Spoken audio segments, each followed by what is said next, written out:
Marijuana, weed, cannabis, whatever you like to call it, there's a ton available these days. In fact, in Canada, there's more reefer shops than all the McDonald's, Wendy's, Burger King's, Taco Bell's, and Starbucks combined. But given my own personal interest in the substance and my obsessive interest in sleep on this channel, I've recently started asking myself, what exactly is the pot doing to my sleep? I know some people swear by it as a sleep aid. In fact, nearly 50% of users report that they're using it to help them sleep, while others say it only makes things worse. What's going on inside your body and brain when you go to sleep high or simply consume cannabis on a regular basis? And more importantly, could you and I actually be hurting our sleep, energy levels, and mental capacity in the long run? First up, let's look at the good sleep news. One of the main benefits of THC that you may have experienced, and that's supported by research, is a decreased sleep onset latency.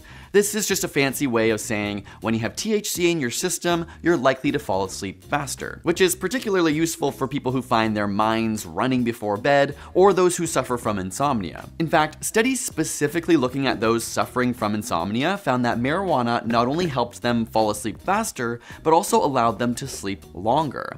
As a result, this led to higher daily functioning and general improvement of well-being. And studies looking at people suffering from depression and PTSD have found similar results, as they often experience poor sleep as well. For people who don't have specific sleep issues, research shows that a single dose of cannabis can reduce sleep onset latency, increase total sleep time, and bring less sleep disruptions once asleep. But repeated use of cannabis can actually start to cause problems, which we'll get to shortly. There's also been some promising research into CBD, the non-psychoactive component of cannabis. First, it may interact with your body's thermal regulation by decreasing your body temperature.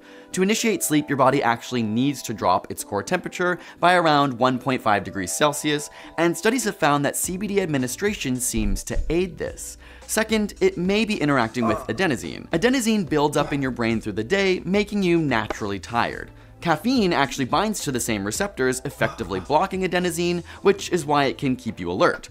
But some research suggests that CBD may actually modulate your sensitivity to adenosine, making you more tired. And finally, CBD seems to quiet the amygdala, which is associated with fear and emotions, and it's been shown to reduce anxiety in some studies, allowing for more restful sleep. But scientists have found that this is all very dose dependent. In fact, very low and very high doses of CBD may be wake promoting, while the ideal sleep dosage is still being experimented with. While this research is really promising, experts say it's still super early days to be recommending CBD as a sleeping aid, especially when in combination with THC. Which brings us to the bad sleep news. So even though THC may decrease sleep onset latency, it seems to make the overall quality of your sleep much worse. A normal sleep cycle goes from light sleep into deep sleep and then REM sleep, or rapid eye movement, where you have dreams.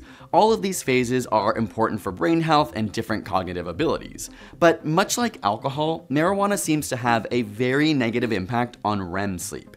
Not only does THC seem to delay the arrival of your first REM stage, it also significantly decreases the overall amount of REM you're getting. You've actually probably experienced this firsthand if you consume a lot of cannabis, in that you notice you have way less dreams. This has been further supported by eye tracking studies. THC decreases this movement and intensity, taking the rapid out of REM. And studies have found this can directly impair cognitive abilities like memory and cause more grogginess and lethargy. Chronic REM deprivation can make a person anxious and moody, and with extreme deprivation can cause one to hallucinate and become paranoid. If you've ever tried to take a break from weed or quit, you may have also noticed how wild and frequent your dreams become. That's because your body is basically going through a rebound phase. After having been deprived of good REM sleep for an extended period, it suddenly increases REM by a lot, leading to a lot more dreams, of which, in my experience, can be kind of crazy. A rebound phase like this is also often associated with a deficiency, further emphasizing the impact THC has on REM sleep. Speaking of rebounding, part of the reason that some people think cannabis is helping their sleep is because when they stop taking it, their sleep gets really bad. And not just like back to their previously bad sleep, but even worse. This is a very common withdrawal symptom, especially in people with insomnia, which leads to a tough choice. Do I quit weed to improve my sleep quality, but potentially trigger insomnia where I'm sleeping less overall? Or do I continue to use it and maybe be getting worse quality sleep, but at least I'm sleeping at all?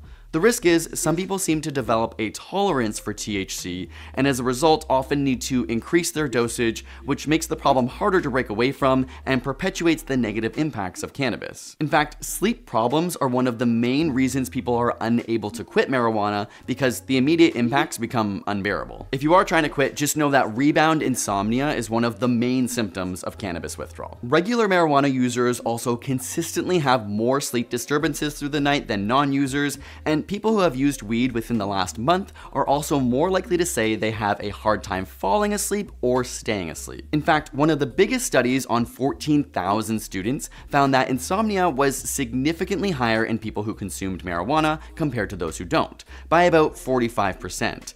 And these numbers were proportionate to how much weed a person was consuming. For people who consumed weed daily, they were 2 times more likely to have insomnia. Furthermore, people who use chronically, which is defined by around 20 days in the last month, are 64% more likely to sleep less than 6 hours a night and 76% more likely to sleep longer than 9 hours than people who don't consume. Which may seem like an odd stat, but research over the years has found that sleeping between 7 to 9 hours is optimal, or the Goldilocks zone, and those who fall out of that range have an increased risk of heart attacks and strokes, as well as the long-term progression of things like atherosclerosis, diabetes, coronary artery disease, and any of the major cardiovascular diseases. But whether these sleep issues are actually caused by cannabis or simply correlative is still a little murky in some studies. For example, it's possible that people who have bad sleep or suffer from insomnia are more likely to turn to cannabis as a possible solution. At the end of the day, what can you take away? Overall, the results of cannabis use on sleep, specifically THC, don't look too good. While a single dose might help you one night, repeated use can very quickly make the problem much worse,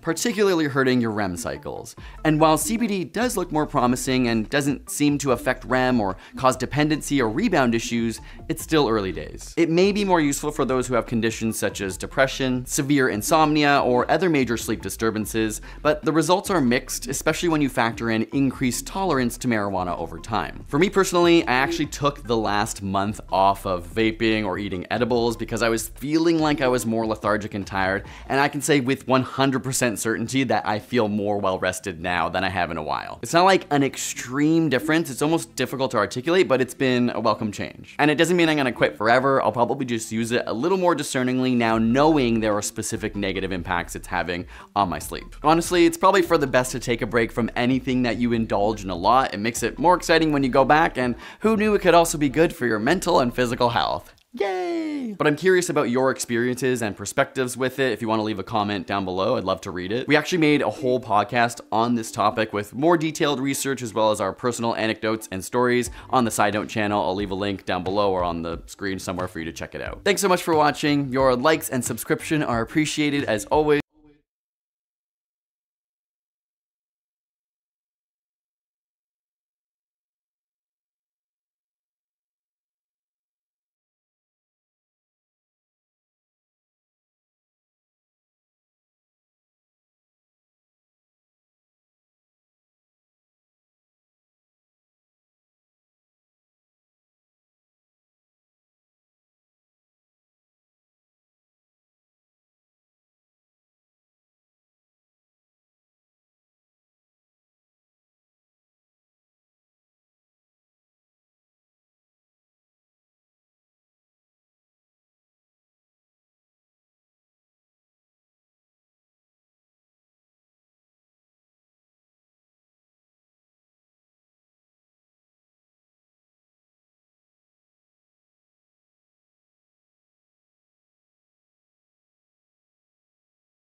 And stay tuned for some more science